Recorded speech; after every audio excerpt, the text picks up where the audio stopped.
You cannot understand this world if you do not understand those who seek to manipulate you, your views, your habits, your choices. In this episode, we're going to introduce you to one of the most influential people you've never heard of, who've been actively exploiting your thoughts, your thinking, and controlling the public mind. Yes, I know it might sound crazy, but welcome to the introduction to Edward Bernays, the father of the PR industry. My name is Matthew Armstrong, and this is Ditch Your Box. The public relations industry affects us on every level, from government to corporations. Cover-ups are solidified with public relations. Lies about corporate responsibility are fed to the public via public relations. Concepts for new regulations are formed through public relations. This unseen mechanism of molding the opinions and habits of the general public is a result of public relations. So let's be clear. Understanding what public relations is and what it sets out to do, how it functions in our world, is a very important thing if we wish to make sense of the world we live in. And that is why it was by committee, a committee of doctors, that we now consider fried eggs and bacon as the staple American breakfast. Yes, it'll make more sense in a few moments.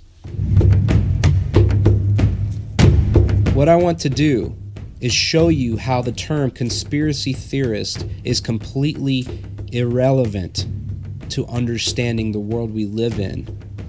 But I'm not going to do it by presenting you my ideas or presenting you with information from suspect sources, from individuals or groups with little significance or poor reputation. The reality is, all you need to know is immediately available to you from the mouths of those who have acted through history to shape our current world. We don't have to guess about their intentions, for they tell us in black ink with their signatures attached. And their actions, when matched with their spoken intentions, speak for themselves. There is another word for public relations, and that word is propaganda. In fact, the man attributed with being the father of public relations literally wrote the book on propaganda. And guess what it's called? Propaganda. And it's this book which is considered the main manual to the public relations industry. This is not a quote of a conspiracy theorist somewhere on the internet, but rather a direct quote from the book called Propaganda, written by a man you've never heard of and whom is considered the father of public relations, Edward Bernays. Quote, "The conscious and intelligent manipulation of the organized habits and opinions of the masses is an important element in democratic society. Those who manipulate this unseen mechanism of society constitute an invisible government, which is the true ruling power of the country. We are governed, our minds are molded, our tastes formed, our ideas suggested, largely by men we have never heard of. This is a logical result of the way in which our democratic society is organized." End quote. Edward Bernays in the book Propaganda. You should note that the book Propaganda, from which this quote was taken, was printed in 1928. Just because some author wrote such obvious undemocratic ideas that are obviously conspiratorial in nature, that doesn't mean those ideas found a home with anyone of reputable stature in society, does it? I mean, anybody can spew off ideas about a relatively small clique of elites who are using mass media to form the opinions and control the direction of the world. I mean, that's just a crazy idea, right? From the introduction to the 2005 edition of the book Propaganda, written by Edward Bernays. His vision seems quite modest. The world informed by public relations will be but a smoothly functioning society where all of us are guided imperceptibly throughout our lives by a benign elite of rational manipulators. Now, is it any surprise that you've likely never heard of this man? Is it because he isn't worth listening to, or because his impact on the world is insignificant? Or is it precisely the opposite? Let's return to the introduction of the 2005 edition of Propaganda. In a world under the influence of propaganda experts, how does a costly truth get out into the world as truth? When is an idea no longer just a crackpot theory, a paranoid delusion of the left or right, but something that must be and finally is accepted? The author of the introduction here is trying to set the reader up for several examples of Bernays' influence being decisively against the public good. He's talking about how it's the propagandists that use concepts like the truth is a crackpot idea, or that it's a left or right-wing agenda, in order to try to keep people from finding out the very truth that exposes their propaganda. A perfect example of this is the use of conspiracy theory in the mainstream media. As you hear this next section, consider how the author of the introduction is very careful that while uncovering the fact that Bernays' propaganda and lies was decidedly against the public's interest, he handles it as if Bernays was, quote, honorable for changing his position when he openly admits it was because the propaganda was no longer working and people finally found out the truth. You remember all those doctors that pushed tobacco use and cigarette smoke as actually healthy? Time out for many men of medicine usually means just long enough to enjoy a cigarette. Yeah, that was the work of Bernays, and that's the first example that the author of the introduction gives. I'm back on page 25 of the introduction.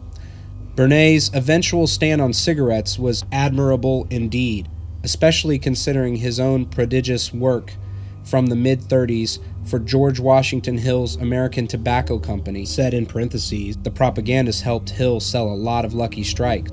I'll now play a short clip of an interview where Bernays describes part of his propaganda campaign that was so successful. I also instructed them on how to give information about what they did to the newsreels, weekly newsreels, to the newspapers, to the three important press associations, the AP, the United Press, and International News Service, and to walk from 34th Street to 57th and back and forth, lighting torches of freedom to protest man's inhumanity to women. Very interesting to hear him describe how he put together a march to represent women's liberation to sell cigarettes. But now we turn to a video, Edward Bernays' Torches of Freedom, that describes the full extent of his propaganda. The American Tobacco Company asked him to expand sales. Women would be an ideal market, but there were problems. First, women didn't care for the green packaging of Lucky Strikes, and the manufacturer concluded that changing the color was too expensive.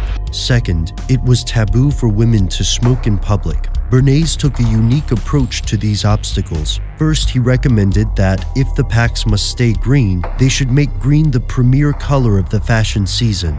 During his Green Ball campaign, Bernays convinced French designers to incorporate green into their latest fashion lines, and not just any green, but the specific dark green shade of Lucky Strike packaging. He also engineered a green gala at the Waldorf Astoria, featuring some of society's most prominent tastemakers. To address the problem of smoking in public, he linked Lucky Strike cigarettes to the women's liberation movement, arranging for young women to march down Fifth Avenue, smoking and calling the cigarettes torches of freedom. Instead of appearing to sell cigarettes, this seemingly spontaneous march appeared to be a part of the struggle for gender equality. Suddenly, Lucky Strike cigarettes didn't just have packaging that matched the latest Parisian fashions, they also made a statement about women's equality. It's easy to see how these associations could skew market opinion, and the campaign was enormously successful. What is the potential that these same techniques are being used on you today, and that many of our own opinions were crafted by other people? Now I return to the introduction of the 2005 edition of Bernays' work, Propaganda. With the exception of the Reader's Digest, no other American news source, print or broadcast, dared even to hint at what tobacco scientists were finding out. An advertising-induced blackout that persisted by and large until the 70s. Such was the clout of the tobacco companies, which used Bernays' sort of propaganda genius to keep most people blissfully unaware of what they were inhaling. Although Bernays did see the light about tobacco then, and did the honorable thing, the fact is that corporate propaganda squelches inconvenient journalistic enterprise so that early warnings fail to resonate and growing ills receive no mass attention. In all such cases, the investigative journalist is the propagandist's natural enemy, as the former serves the public interest while the latter tends to work against it. Again, that's from the introduction. It is readily admitted that this does not serve the public's interest. The enemy of the propagandists and the public relations industry is none other than the truth itself.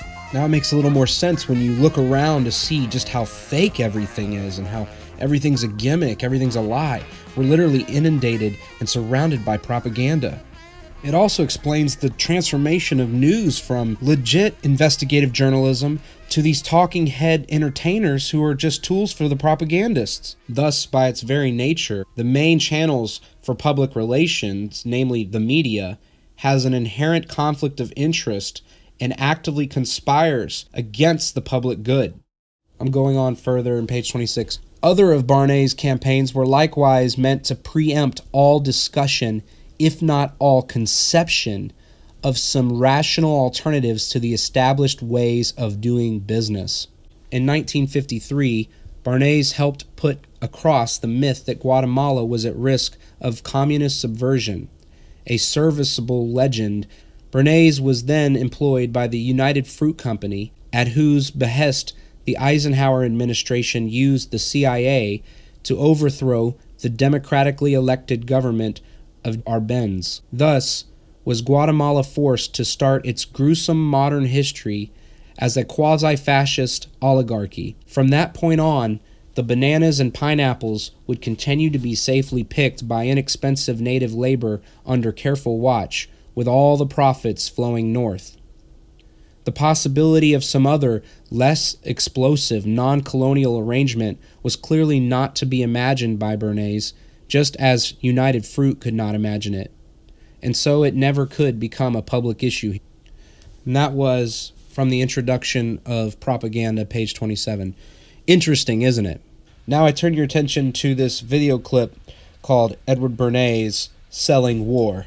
Unfortunately for those presidents and Guatemala, United Fruit had high-level connections. Alan Dulles, the director of Central Intelligence, was a stakeholder in United Fruit, and his brother, John Foster Dulles, was Secretary of State. But United Fruit still needed to convince Congress and the American public, so they hired Edward Bernays. Bernays persuaded Congress and the administration that attacks on United Fruit were proof of communist subversion, and that President Arbenz was a communist himself. According to the CIA report, he sent correspondents from Time, Newsweek, the New York Times, and Chicago Tribune to report on communist activities in Guatemala. As the coup took place, Bernays persuaded the American public that the CIA-backed military juntas were actually freedom fighters stopping the spread of communism.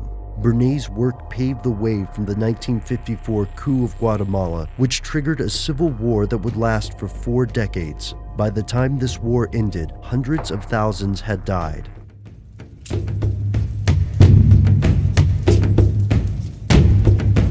To consider that the U.S. government and our CIA could be used to overthrow foreign governments for the sole benefit of American corporations is shocking, yet equally shocking should be the fact that the power of the propaganda prevented the public from even considering alternatives.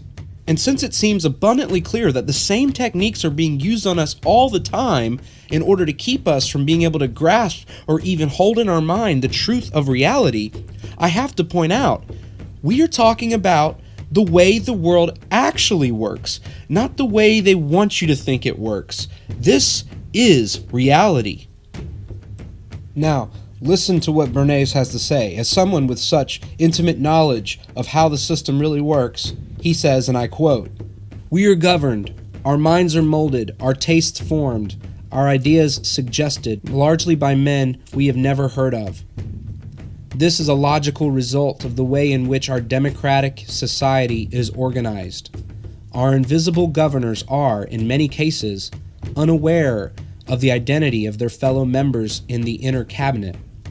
They govern us by their qualities of natural leadership, their ability to supply needed ideas, and by their key position in the social structure.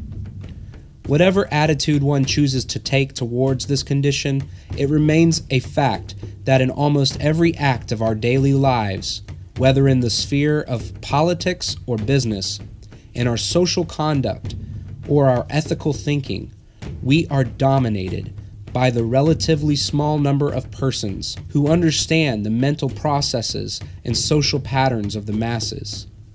It is they who pull the wires which control the public mind, who harness old social forces and contrive new ways to bind and guide the world. From Chapter 1 of the book Propaganda by Edward Bernays. You cannot understand how your own opinions about the world may be shown to have been crafted for you, that your personal opinion may not have originated with you. You can't understand this and deprogram yourself until you learn how propaganda works in today's society. It's not as hard as you might imagine. See, Mr. Bernays isn't alone in describing in detail the truth of how the world really works.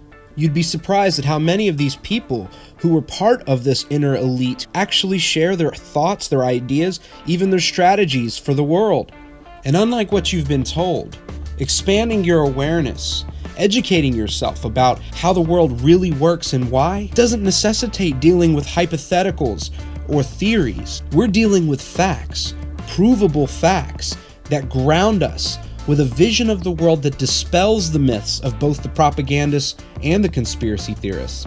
The fact is, truth is stranger than fiction, but we don't have reason to be afraid or be fearful. As we get in touch with reality, you'll find it empowering to no longer be manipulated, and we find new possibilities and new opportunities to pursue interests that are uniquely inspiring to ourselves, to redirect our energy and attention towards things that are life-giving, to make real solutions, because now we understand for the first time what the problems truly are.